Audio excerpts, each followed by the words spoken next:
तो वो वाक्य मुझे याद आया कि एक बार हम गुरुजी के पास बैठे थे तो एक सरदार जी आए तो कहते गुरुजी पहचाने मैं 33 साल पहले तो फला जगह मिला था या गुरदासपुर या जो भी जगह बताई।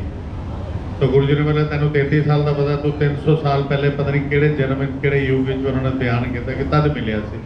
तो एक छोटी सी बात है भाई जब मिले कब मिले हमें इस जन्म का तो मालूम है कि भी चलो ये हमारा 2012 में योग बन गया या अभी हम 4 दिन पहले मिले हैं। तो जैसे कमल अंकल ने बयान किया या बोला कि भाई हमें जो है गुरुजी से जुड़ना है या कैसे जुड़ना है वो तो गुरुजी जाने। मेरे को ये लगता है कि वो उनकी ही ड्यूटी है कि हम कैसे जुड़ें। जब हम उस योग्य हो जाएंगे या कायल हो जाएंगे तो वो हमें अपने आप बुलाएंगे और कोई ना कोई ज़रिया बना देते हैं, जैसे हमारा ज़रिया बना। तो गुरुजी ने जो मिलने के बाद या गुरुजी के पास जाने के बाद 2-3-4 चीज़ें जो भी समझ आई वो ये, एक तो जल प्रसाद, चाय प्रसाद, लंगर प्रसाद और सत्संग। सत्संग बहुत ज़रूरी है। अंकल आए कि भाई सत्संग करना है, रिक्वेस्ट करी, टाइम 6 से 8, ये कोई प्रथा नहीं है कि तो अब शुरू हो गया, भाई कुछ टाइम तो देना है।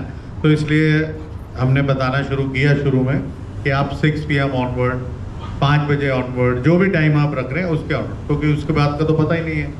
और ये कोई प्रथा नहीं है कि भाई हम 2 घंटे शब्द चलाएं या कितने चलाएं, लेकिन एक प्रथा पक्की है, अगर वो आप बेअद भी करते हो तो आपकी मर्जी है।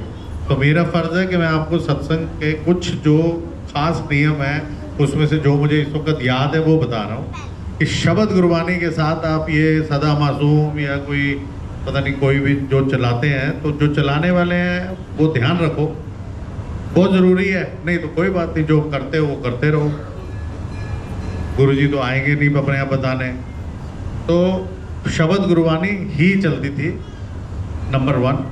सत्संग जब गुरुजी चाहते थे, जब पूरा शब्द पूरा हो जाता था, कोई भी शब्द कंप्लीट होता था उसको रोकते थे, उसके बाद आपको किसी को भी खड़ा किया और उसको बोला सत्संग सुना। तो सत्संग की बहुत महिमा है, लंगर प्रसाद की भी है, चाय प्रसाद की भी है।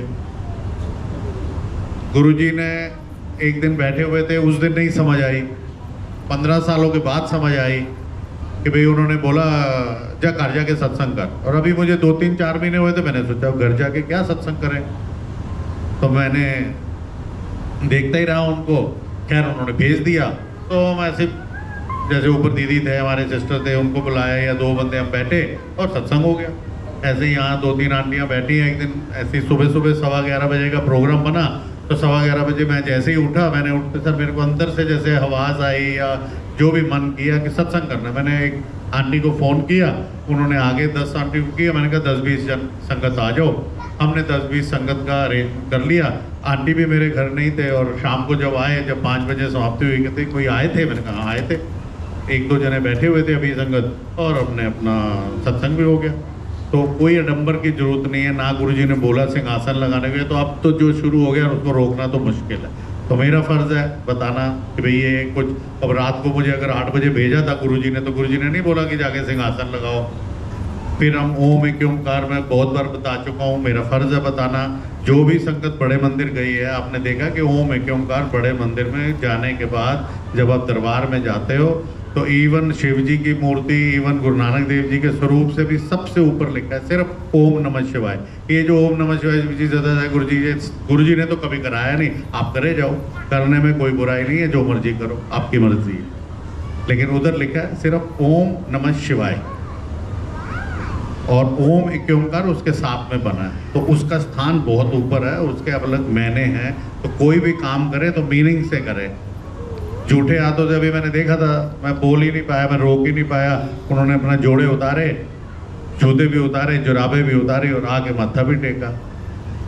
फिर हमने झूठे हाथों से आरती करी। तो जब हम करवा रहे हैं आरती तो कसूरवार भी हमें, पेमेंट भी उन्होंने करनी है जिन्होंने सत्संग करवाया। तो साफ लफ्ज़ों में ये है कि ध्यान रखो, आरती शुरू के 15-20 मिनट में कराइए, या फिर सिर्फ चाय प्रसाद दीजिए। अब चाय प्रसाद के साथ समोसे भी खाएं, लड्डू भी खाएं, हाथ भी चिप चिप कर रहे हैं, उन्हीं हाथों से हम झूठे हाथों से महाशिव की आरती कर रहे हो। आपको तो शिव जी का मालूम है या गुरु जी का पता है, मुझे गुरु जी के बाद शिव और शिव के बाद महाशिव का। तो अगर मैं ही नहीं बताऊंगा या हम नहीं बताएंगे जिनको मालूम है, तो फिर आपको कैसे मालूम पड़ेगा। तो थोड़ा जितना ध्यान कर सके, दूध का दूल्हे हम भी नहीं है, गलतियां हमसे भी होती हैं, पर जाने अनजाने हो जाए तो ठीक है।